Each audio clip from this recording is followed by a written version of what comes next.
We are speaking on strategic default. Now, that word and that phrase might seem intimidating. It shouldn't be, which is there was a time where this guy talked about taking on a second mortgage to short MicroStrategy. And I was like, for how much? He's like, $400,000. And I was like, yikes. What state do you live in? He's like, New York. I was like, how much is your first mortgage for? He goes, I actually don't have a house. That's not to say that I called out or cited or interrogated a person who isn't telling the truth. I'm actually discovering something new, which is he heard of this genius. And there's genius layered in there.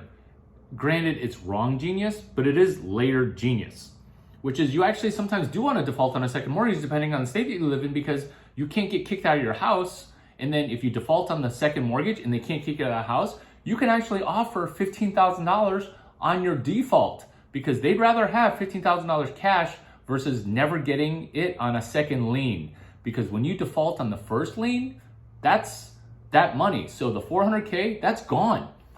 I asked what the first mortgage was, because sometimes you can have a situation, if you've got great credit and understand default, you can actually strategically default by having $15,000 on your first mortgage, but your second mortgage is the jumbo.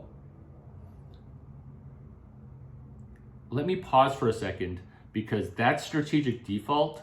That's hashtag CS183ABC. That's hashtag CS183 Duck9, which is hashtag CS183 Basecamp, which is deep underground credit knowledge, deep underground capital knowledge, deep underground crypto knowledge.